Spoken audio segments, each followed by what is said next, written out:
ये question gate 2008 में put हुआ है। पूरा क्वेश्चन मैं डिस्क्रिप्शन में डाल दूंगा और मैंने सिर्फ जो डेटा पॉइंट्स हैं वो लिखे हैं। तो number of records in A file 16384, record size है 32 बाइट्स के, की फील्ड है 6 बाइट्स की और file is ordered on a non की फील्ड एंड अनस्पेंड रिकॉर्ड्स हमारे पास चल रहे हैं। ब्लॉक साइज है 1024 बाइट्स का, ब्लॉक पॉइंटर है 10 बाइट्स का और आपको कह रहा है सेकेंडरी इंडेक्स हमने बिल्ड किया है ऑन की फील्ड।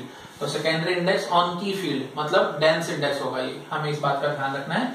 और ये दिया नहीं हुआ क्वेश्चन में, मैं सिर्फ आपको बता रहा हूँ कि क्योंकि सेकेंडरी इंडेक्स है ना की फील्ड पे, तो it will be always dense. ठीक है, अच्छा आगे, and multi level indexing is used to store the secondary index. तो सेकेंडरी इंडेक्स फाइल क्योंकि मल्टीपल ब्लॉक्स में आएगी, उसको स्टोर करने के लिए इन्होंने मल्टी लेवल इंडेक्सिंग यूज करी है। और आपसे पूछ रहे number of first level and second level blocks in multi level indexing. ठीक है, ओके। तो अब देखो हम लोग इसको कैसे अचीव करेंगे। क्वेश्चन बहुत सिंपल है। देखो हम लोग क्या करेंगे, number of records in a file is 16384 और रिकॉर्ड का साइज 32 बाइट्स। मेरे को इससे कोई खास मतलब नहीं रिकॉर्ड साइज से। की फील्ड है 6 बाइट्स की, मेरे को इससे मतलब होगा, मैं अभी इसको यूज करूंगा। पहले तो इतनी बात करो कि 16384 रिकॉर्ड्स है ना, तो जो भी मैं सेकेंडरी इंडेक्स बिल्ड करूंगा, सेकेंडरी इंडेक्स बिल्ड करते टाइम मैं 16384 एंट्रीज ही करूंगा क्योंकि ये डेंस इंडेक्स है। अगर डेंस है तो हर एक रिकॉर्ड की एक एंट्री होगी। तो हमें इतने तो समझ में आ गया कि 16384 एंट्रीज होंगी हमारे पास सेकेंडरी इंडेक्स फाइल के अंदर। अच्छा, अब हमें देखना पड़ेगा हर एक ब्लॉक का रिकॉर्ड का साइज क्या होगा इंडेक्स फाइल के अंदर।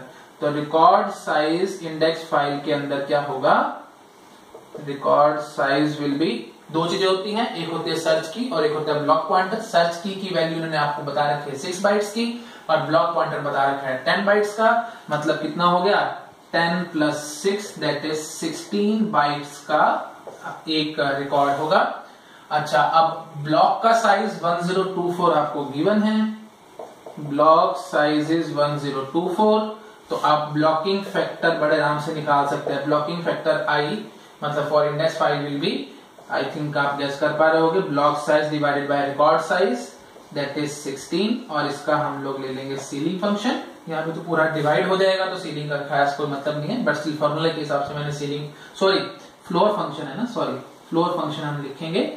और क्योंकि एक्चुअली यहाँ पे फ्लोर का कोई मतलब नहीं बनता क्योंकि पूरा डिवाइड हो जाएगा, बट फॉर्मूले के चक्कर में हमने सिंपली लिख दिया फ्लोर फंक्शन।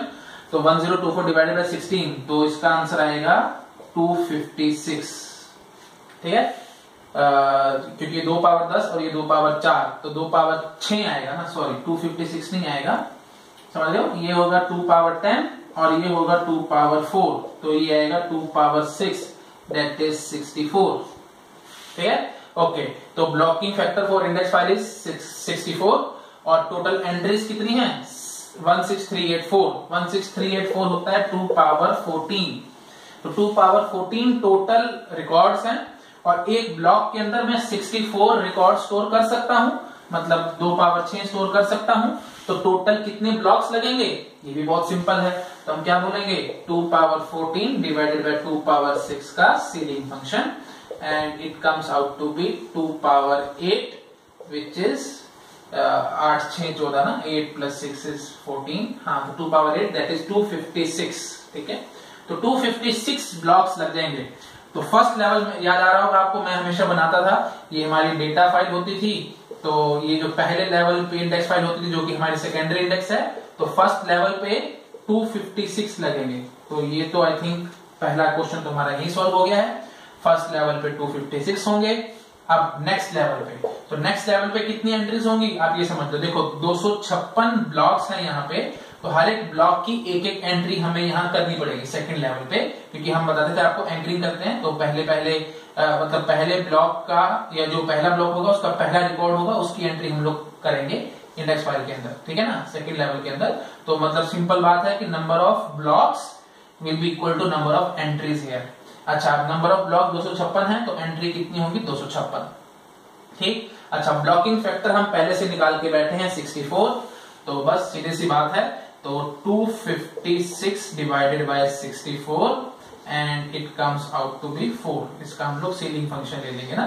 समझ में आ रहा है मैं क्या कर रहा हूँ, 256 क्यों कह रहा हूँ, क्योंकि 256 एंट्रीज होंगी, रिकॉर्ड्स होंगे।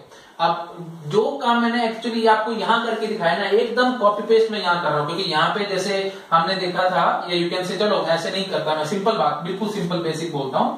आप ऐसे बोलो 256 एंट्रीज है ना हमारे पास एक किस्म से इस इंडेक्स फाइल के अंदर, सेकंड लेवल पे 256 एंट्रीज हैं, और एक ब्लॉक के अंदर मैं कितने एंट्रीज रख सकता हूं, 64, क्योंकि यही हमारा ब्लॉकिंग फैक्टर है। तो डिवाइडेड बाय 64 कर दूंगा तो पता लग जाएगा कितने ब्लॉक्स लगेंगे, और ऑब्वियसली हम उसका सीलिंग फंक्शन लेंगे। यहाँ पे खास कोई मतलब नहीं बनता सीलिंग का, क्योंकि ये डायरेक्टली डिवाइड हो रहा है। तो फाइनल आंसर विल बी 4। तो फर्स्ट लेवल पे 256, सेकंड लेवल पे 4, और आगे अगर हम थर्ड लेवल पे जाएंगे तो उसमें ऑब्वियसली 1 लगेगा। क्यों 1 लगेगा? क्योंकि उसके पास सिर्फ 4 ही एंट्रीज होंगे। ठीक है, 4 एंट्री तो मैं एक ब्लॉक के अंदर बड़े आराम से रख सकता हूँ, क्योंकि एंट्री तो मैं एक ब्लॉक में 64 रख सकता हूँ। ठीक है, तो थर्ड लेवल पे अगर मैं जाता हूँ तो फॉर्मूले के हिसाब से मैं बताता हूँ, 4 डिवाइडेड बाय 64, क्योंकि टोटल एंट्रीज 4 होंगी और 64 एंट्रीज हमारा एक ब्लॉक रख सकता है। इसका सीलिंग फंक्शन लेंगे, दैट विल बी 1, और यहाँ पे मैं स्टॉप कर जाऊंगा। तो टोटल अगर ऐसे पूछता कितने लेवल होंगे, तो लेवल हमारे पास 3 होंगे। ठीक, तो फर्स्ट लेवल पे 256, सेकंड लेवल पे 4, और थर्ड लेवल पे ओनली 1 ब्लॉक इज रिक्वायर्ड। ठीक, ओके।